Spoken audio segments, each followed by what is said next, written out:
Boa tarde, senhores deputados, senhoras deputadas, público que nos assiste, quem nos assiste também pela TV Alerj.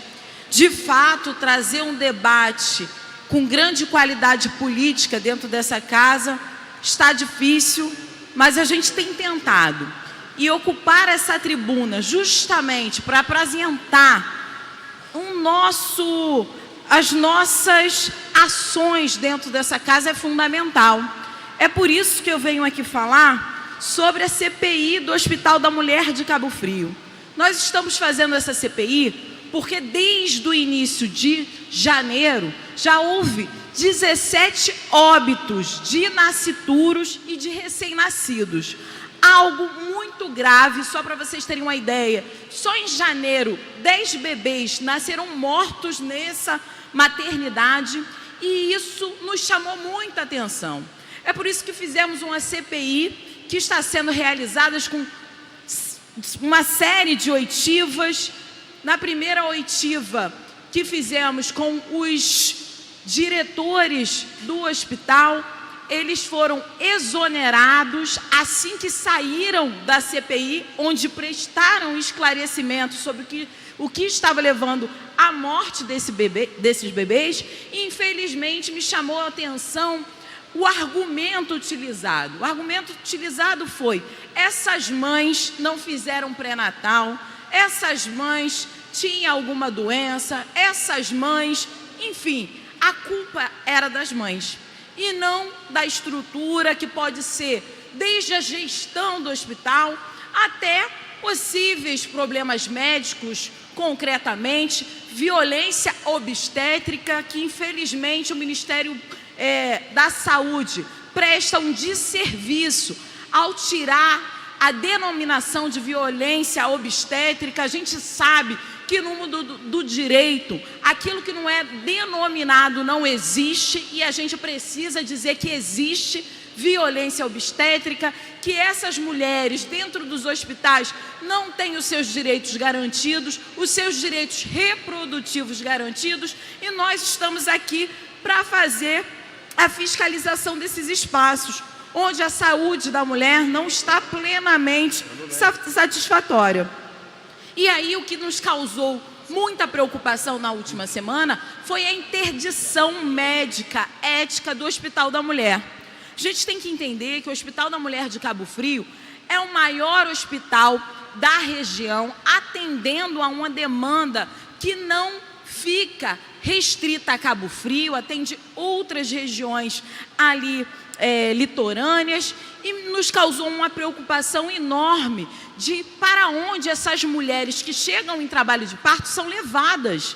Então fizemos uma audiência pública, uma oitiva, na verdade, da CPI do Hospital da Mulher aqui na terça-feira, para ouvir o próprio CREMERGE, de que foi a ação que fez a interdição médica ética, e também a Defensoria Pública, para apresentar todas as suas atribuições no que diz respeito a pressionar a Prefeitura de Cabo Frio a fazer um plano de contingenciamento para que essas mulheres não fossem prejudicadas e chegando lá no hospital numa emergência, ou seja, tendo ali todas as contrações, o momento que antecede ao parto em si, e não poder ter atendimento.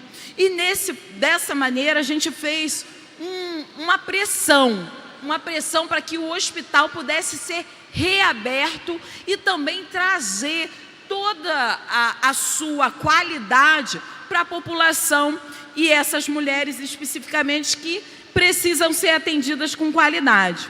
Enfim, hoje, agora no finalzinho da tarde, a gente acabou de ter a notícia que o Ministério Público do Estado do Rio de Janeiro ordenou a reabertura do hospital, inclusive trazendo um dos pontos questionados pelo CREMERGE, que é o funcionamento da unidade intermediária neonatal, e que havia ali problemas concretos e que a Prefeitura e a Secretaria de Saúde do município de Cabo Frio disseram que fecharia essa unidade intermediária neonatal ao invés de resolver o problema. né? Ele diz que tem um problema, ao invés desse problema ser resolvido, fala, não, vamos fechar para que esse não seja um problema.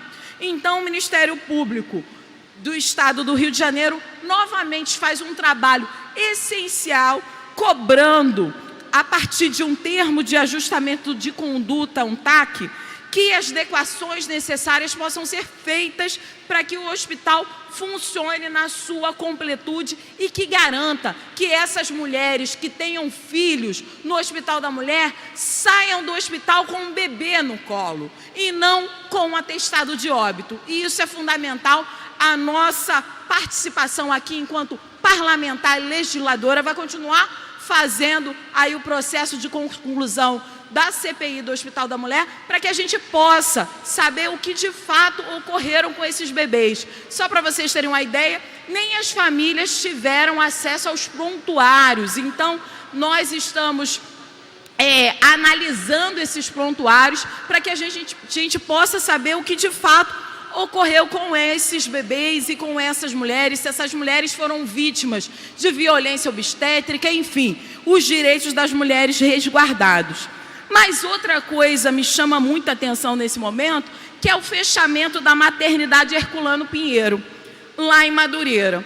Esse fechamento dessa maternidade, que é do município do Rio de Janeiro, ou seja, a gestão municipal do Crivella está fazendo com que mais um hospital, maternidade que atende essas mulheres seja fechado.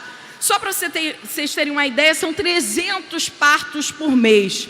E o argumento é, não tem demanda. Então, não tendo demanda, eles querem, o Crivella quer levar todas as demandas de Madureira para Marechal Hermes, que fica distante. Então, não faz qualquer sentido para que essas mulheres que estão ali e já têm a maternidade Herculano Pinheiro como referência, se deslocar para outro local e poder ter filho no meio do caminho, o que é muito grave, e a gente precisa cobrar da Prefeitura do Rio de Janeiro também o atendimento adequado a essas mulheres, e que é urgente. O que a gente está vendo na adequação da saúde da mulher, no que diz respeito aos seus direitos reprodutivos, é um absurdo, é um ataque à autonomia não só das mulheres, mas também o seu direito de sim, de gerar uma criança de maneira qualificada e que a rede de saúde possa atendê-la. Então, estamos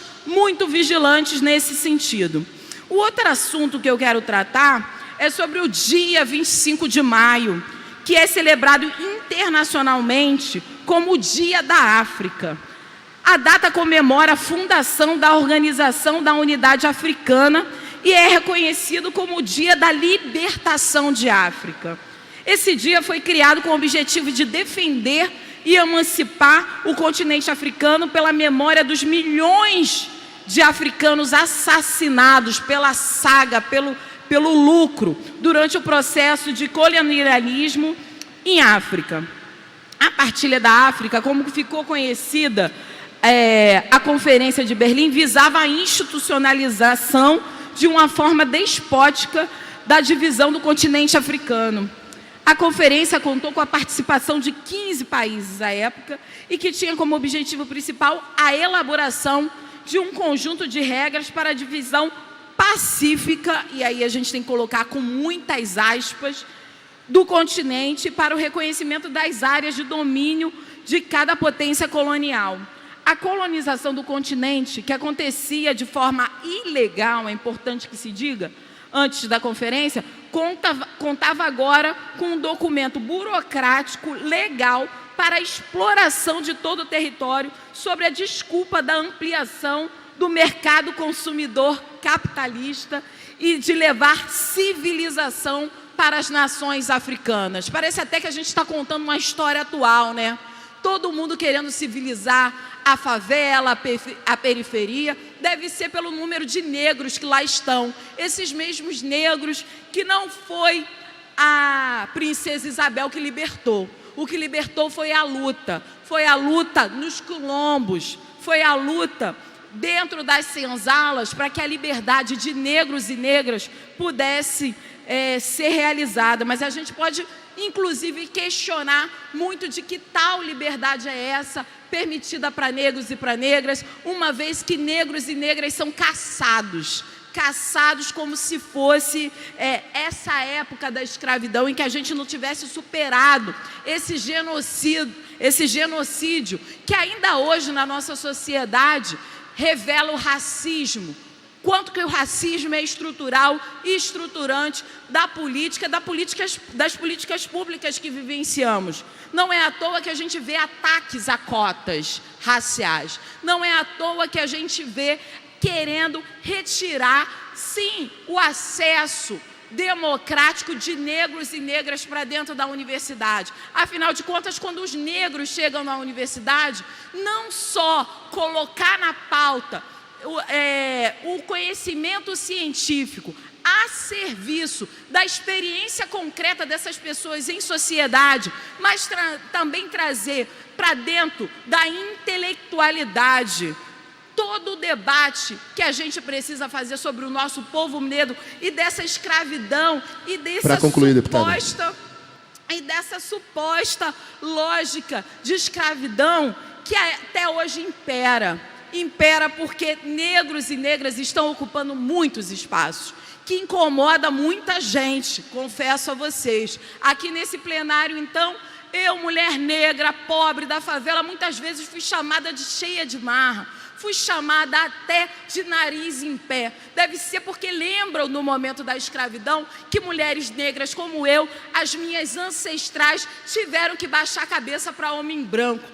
Coisa que eu nunca farei porque tenho dignidade o suficiente para andar com cabeça erguida e assim o farei dentro dessa casa legislativa, como faço na rua, como faço em qualquer lugar, porque não vou me submeter a homem branco nenhum que me chame de cheia de marra ou de narizinho em pé.